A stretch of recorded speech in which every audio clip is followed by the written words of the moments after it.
Nhìn trên bản đồ thế giới, Anh và Argentina gần như chẳng có lý do gì để đối đầu với nhau ngoài bóng đá. Một nước thì nằm ở rìa phía tây của châu Âu, giữa vùng biển lạnh giá của Bắc Đại Tây Dương. Đó chính là nước Anh. Nước kia thì nằm tận phía nam của Nam Mỹ, kéo dài từ vùng nhiệt đới xuống đến gần Nam Cực. Từ London đến Buenos Aires, thủ đô của hai nước, đã là khoảng 11.000-12.000 km theo đường chim bay. Hai nước này tất nhiên không có đường biên giới chung, không tranh nhau một con sông, cũng chẳng nằm cạnh nhau để ngày ngày nhìn sang bên kia mà khó chịu. Vậy mà năm 1982, Anh và Argentina lại lao vào một cuộc chiến thực sự, có tàu chiến bị đánh chìm, máy bay bị bắn rơi và gần 1.000 người thiệt mạng. Nguyên nhân nằm ở một chấm nhỏ giữa Nam Đại Tây Dương, quần đảo Falkland, Argentina gọi là Malvinas. Argentina ở ngay gần quần đảo nhưng cuối cùng thất bại. Anh cách chiến trường hàng vạn dặm nhưng lại thắng. Hãy xem đảo này ở đâu, có gì mà hai nước tranh chấp với nhau và kết quả cuối cùng còn có câu chuyện gì hấp dẫn hơn nữa.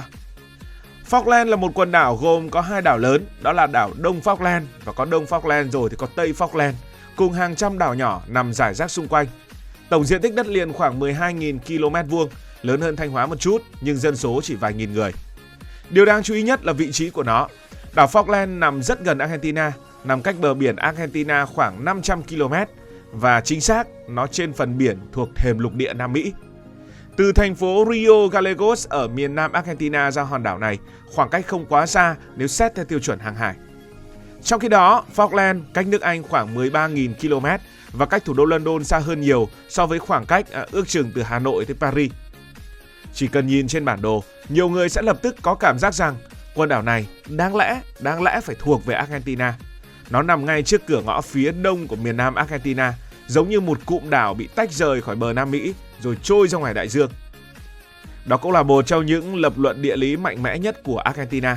Argentina không gọi đảo này là Falkland mà gọi là Malvinas, là phần kéo dài tự nhiên của lãnh thổ Argentina trên thềm lục địa. Trong cách nhìn của người Argentina, việc một quốc gia châu Âu cách xa vạn dặm kiểm soát quần đảo nằm sát bờ biển của họ là di sản của thời kỳ đế quốc và thuộc địa. Người Anh thì lại nhìn câu chuyện theo một hướng khác. Họ nhấn mạnh rằng Falkland đã được Anh quản lý liên tục từ năm 1833. Phần lớn cư dân trên đảo có nguồn gốc và bản sắc Anh. Đồng thời chính người dân tại đây muốn tiếp tục duy trì quan hệ với Anh. Chính phủ Anh vì vậy đặt trọng tâm vào nguyên tắc quyền tự quyết của cư dân chứ không chỉ dựa vào khoảng cách địa lý. Vậy là mỗi bên đều có lý lẽ của mình. Argentina lập luận rằng quần đảo này nằm ngay cạnh chúng tôi, thuộc không gian địa lý và lịch sử của chúng tôi. Còn người Anh thì trả lời, những người đang sống trên đảo muốn thuộc về Anh, vậy khoảng cách không thể quyết định chủ quyền. Liên Hợp Quốc thì coi đây là một vấn đề phi thực dân hóa và nhiều lần kêu gọi hai nước hãy đàm phán để tìm giải pháp hòa bình. Tuy nhiên hai bên thậm chí còn không thống nhất được ai mới là chủ thể có quyền quyết định. Argentina cho rằng đây là tranh chấp chủ quyền giữa hai quốc gia, trong khi Anh nhấn mạnh tiếng nói của người dân Falkland. Hai cách nhìn ấy đối đầu với nhau suốt gần 2 thế kỷ. Nhưng tại sao vì một hòn đảo không phải là quá to lớn mà hai nước lại cạnh tranh nhau đến vậy? Nhìn bằng mắt thường, người ta sẽ thắc mắc ngay, hai quốc gia này đánh nhau để làm gì? Quần đảo này không phải là vùng đất màu mỡ, chỗ này thì lạnh, nhiều gió, cây cối thì thấp bởi vì có lớn được đâu và thời tiết thì thay đổi rất nhanh. Không có những thành phố lớn, không có những cánh đồng rộng lớn, cũng chẳng phải là thiên đường nhiệt đới để mà phát triển du lịch biển. Nhưng mà giá trị của một hòn đảo không chỉ nằm ở phần đất nổi trên mặt nước. Điều quan trọng là nước, tức là vùng biển xung quanh nó. Một quốc gia kiểm soát được đảo Falkland có thể tạo ra vùng lãnh hải và vùng đặc quyền kinh tế rộng lớn giữa Nam Đại Tây Dương. Khu vực biển này thì giàu nguồn lợi thủy sản, đặc biệt rất nhiều mực và các loại cá nước lạnh. Ngoài ra, những cuộc khảo sát trong nhiều chục năm gần đây cũng làm dấy lên kỳ vọng về dầu khí ngoài khơi. Chính vì vậy, tranh chấp ở đây không chỉ là tranh chấp xoay quanh cái khoảng đất 12.000 km vuông ở trên đảo, mà còn liên quan đến cái vùng biển rộng gấp nhiều lần xung quanh hòn đảo này. Không chỉ thế, Falkland còn nằm gần tuyến hàng hải thông qua mũi Horn và cửa ngõ dẫn xuống vùng biển Nam Cực. Ngày xưa chưa có kênh đạp Panama thì tuyến đường vòng qua cực Nam của Nam Mỹ là một trong những con đường biển quan trọng nối Đại Tây Dương với Thái Bình Dương và Falkland nằm ở cái chỗ này. Bởi thế trên bản đồ thế giới, Falkland chỉ là một chấm nhỏ, nhưng trên bản đồ chiến lược, nó giống như một chiếc mỏ neo đặt giữa Argentina, phần Nam Đại Tây Dương và Nam Cực. Sau nhiều lần mà hai bên không tìm được tiếng nói chung thì kịch bản xấu nhất đã xuất hiện. Năm 1982, vũ lực đã có. Argentina xuất hiện trước. Xét thuần túy trên bản đồ, Kế hoạch của Argentina không hề vô lý. Quần đảo nằm rất gần căn cứ không quân và hải quân ở miền nam nước này. Máy bay Argentina có thể cất cánh từ lục địa, bay ra Falkland, tấn công rồi trở về. Tàu chiến và tàu vận tải của Argentina cũng tiếp cận khu vực trong thời gian tương đối ngắn. Nói một cách khác, Argentina có lợi thế sân nhà. Trong khi đó, lực lượng đồn trú của Anh trên đảo lúc bấy giờ rất mỏng. Argentina tin rằng sau khi chiếm quần đảo, Anh sẽ không đủ quyết tâm hoặc không đủ khả năng đưa một đạo quân vượt hẳn 13.000 km để giành lại. Ngày 2 tháng 4 năm 1982, quân đội Argentina đổ bộ lên đảo Falkland. Lực lượng phòng thủ nhỏ của Anh nhanh chóng đầu hàng. Cuộc chiến Falkland chính thức bắt đầu. Người Argentina rất tự tin. Mình ở gần, đối phương thì ở xa. Mình đã kiểm soát đảo, đối phương muốn lấy lại phải vượt qua cả Đại Tây Dương rộng lớn và mênh mông. Nhưng họ đã quên mất rằng Anh là một cường quốc hải quân có mạng lưới căn cứ và năng lực hậu cần toàn cầu. Khoảng cách địa lý đúng là một trở ngại khổng lồ, nhưng nước Anh đã xây dựng sức mạnh quốc gia suốt nhiều thế kỷ để vượt qua chính những trở ngại ấy. Chỉ 3 ngày sau khi Argentina chiếm đảo, lực lượng đặc nhiệm Hải quân Anh bắt đầu rời cảng.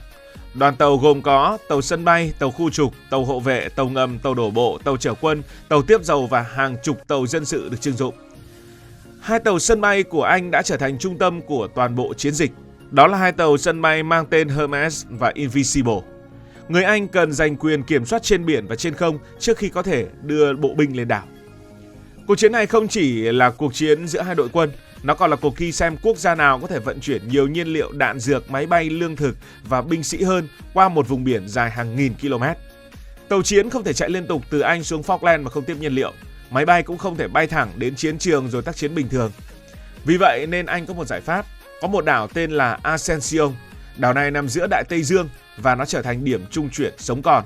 Nó giống như một trạm dừng chân khổng lồ giữa đại dương, và khoảng cách bây giờ không phải là khoảng cách giữa Anh đến Falkland mà là khoảng cách giữa đảo Ascension đến Falkland. Từ Anh đến đảo này khoảng 6.000 cây số và từ đảo này đến Falkland lại thêm 6.000 cây số nữa. Chính mạng lưới căn cứ và tàu tiếp vận này đã biến một hành trình tưởng như bất khả thi thành điều có thể thực hiện. Người Anh không xóa được 13.000 km trên bản đồ, nhưng họ chia khoảng cách ấy thành từng chặng có thể quản lý. Và người Anh đã đổ bộ lên đảo thành công vào ngày 21 tháng 5 năm 1982. Lực lượng Anh từng bước mở rộng đầu cầu rồi hành quân bộ qua những vùng đầu trọc, đất than bùn và thời tiết lạnh giá để tiến về thủ phủ của Falkland là Stanley. Hai bên liên tiếp giao tranh tại các cao điểm.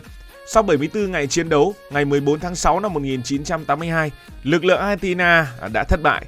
Anh giành quyền kiểm soát quần đảo. Vậy từ năm 1982 đến nay, Falkland ra sao? Ngày nay Falkland là nơi sinh sống của khoảng 3.700 đến 4.000 người, trong đó gần 80% tập trung ở thủ phủ Stanley. Cuộc sống trên đảo khá yên bình nhưng cũng rất là biệt lập, không có thành phố lớn, không có đường sắt, tổng chiều dài đường bộ chỉ vài trăm cây số và nhiều khu vực vẫn phải di chuyển bằng máy bay cánh quạt nhỏ hoặc tàu biển. Khí hậu quanh năm mát lạnh, gió mạnh, mùa đông nhiệt độ thường chỉ loanh quanh mức 0 đến 5 độ C, còn mùa hè hiếm khi vượt quá 15 độ C. Do cách nước Anh hơn 12.000 cây số, gần 13.000 cây số, mọi hoạt động hậu cần đều được tổ chức rất bài bản. Hàng hóa thiết yếu, vật liệu xây dựng, xe cộ và nhiều loại thực phẩm được vận chuyển bằng tàu biển từ Anh hoặc Nam Mỹ, mất khoảng 3 đến 4 tuần để đến nơi. Những mặt hàng cần gấp như là thuốc men, linh kiện hoặc thư tín được vận chuyển bằng đường hàng không qua căn cứ có tên là Mount Pleasant.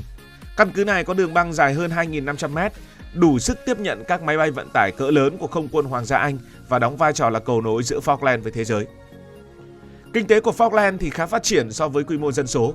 Nguồn thu lớn nhất đến từ đánh bắt hải sản, đặc biệt là mực, tiếp theo là chăn nuôi cừu, du lịch và các dịch vụ liên quan đến quân đội. Người dân có mức sống cao, cơ sở y tế, trường học và internet tương đối hiện đại dù ở rất xa đất liền. Tuy nhiên, người Anh vẫn duy trì một lực lượng quân sự thường trực với hàng nghìn quân nhân luân phiên, hệ thống radar, phòng không và máy bay chiến đấu để bảo vệ quần đảo.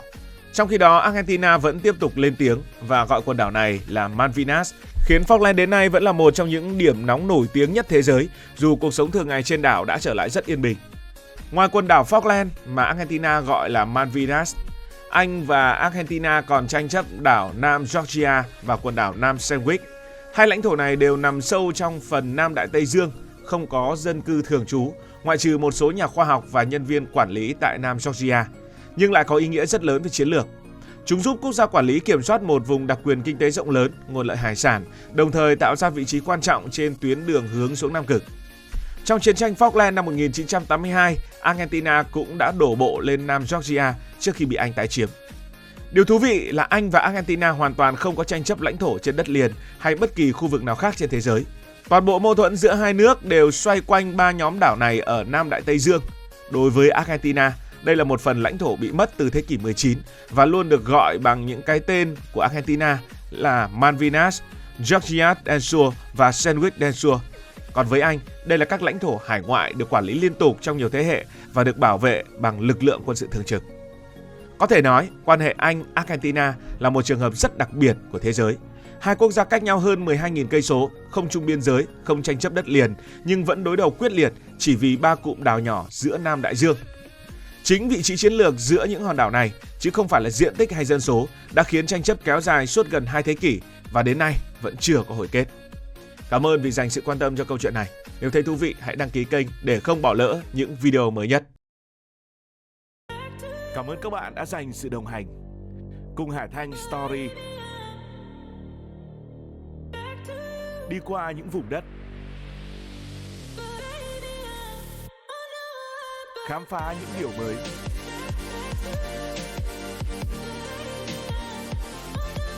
Đừng ngần ngại, hãy để lại những góp ý và xin được hẹn gặp lại.